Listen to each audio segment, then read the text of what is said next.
Do you ever feel like you're not fully yourself? Like you're holding back what you think or what you feel, or second guessing your reactions? After 10 years in therapy and coaching, I discovered 5 lessons that helped me show up more authentic, more real, and more at peace. And in this video, I'll share them with you. Hi everybody. If you're new to the channel, I'm Andri. I used to be a physicist, and now I work as a data scientist and empowerment coach. Over the past 10 years, therapy and coaching completely changed how I see myself and actually how I live my life. In this video, I'll share 5 things I wish I had known much sooner in the hope of helping you save years of second guessing while feeling more authentic, more real, and more at peace. This one sounds so obvious in hindsight, but for years, I didn't really get it. I used to think happiness depended on other people or on circumstances lining up a certain way. But the truth is, we're each responsible for our own happiness. And here's the liberating part. We are not responsible for anybody else's.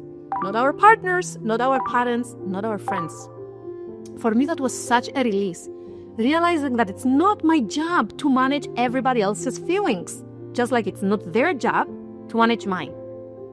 When we put that responsibility on others or take it on for others, it's too heavy.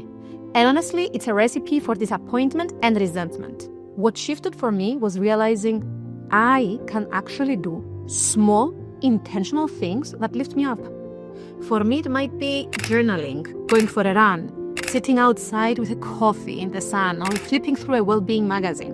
Little things, but they remind me that I don't have to wait for somebody else to make me happy.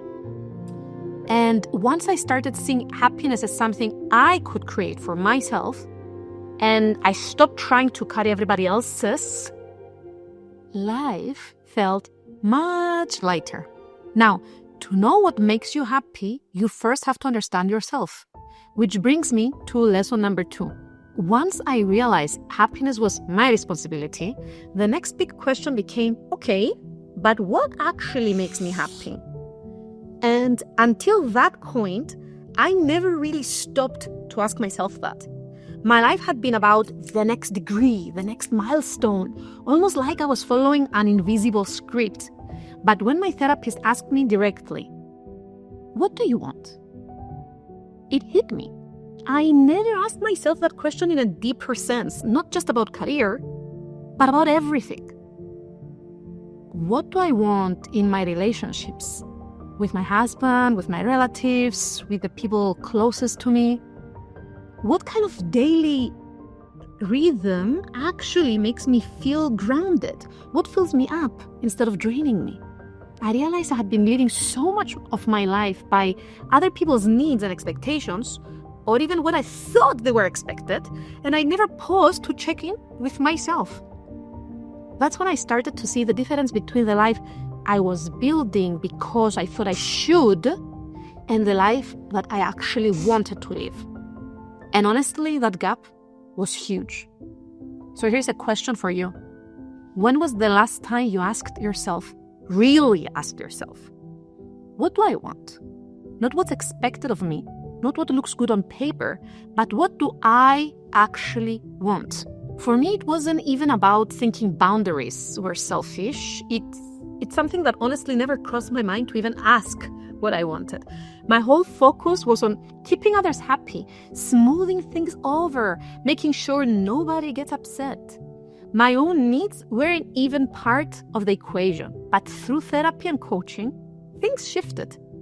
Following the first 2 lessons, taking responsibility for my own happiness, learning to understand myself, I started to actually see what my needs were. Session after session after session, I got clearer.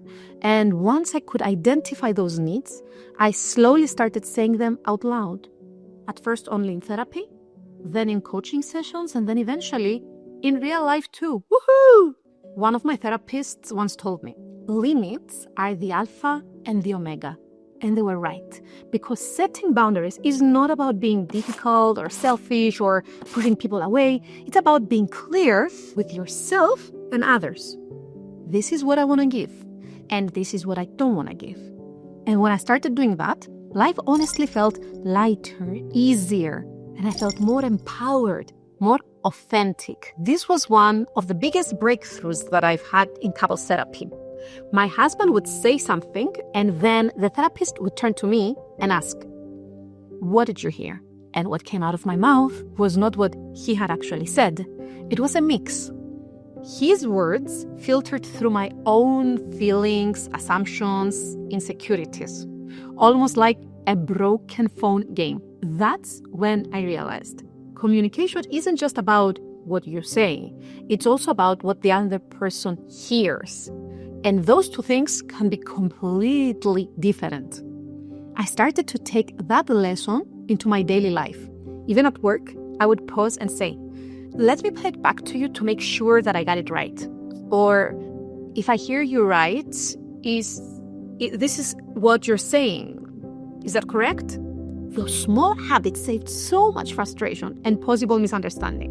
It's such a simple thing, and yet it changes everything because you stop assuming that you have been perfectly understood, and instead you check in.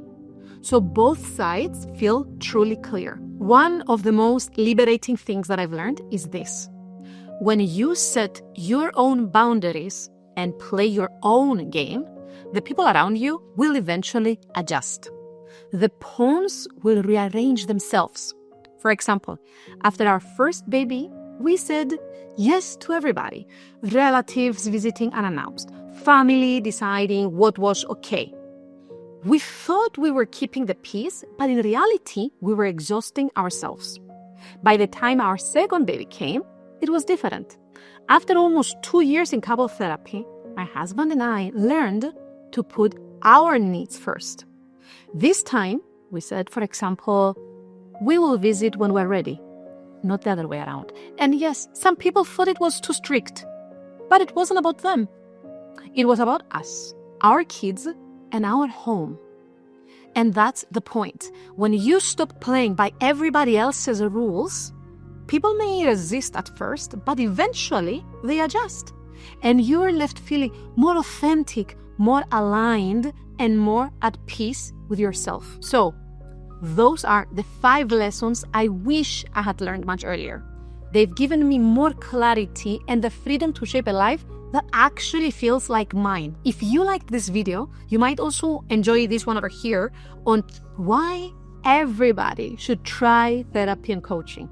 Hope to see you there. Bye-bye.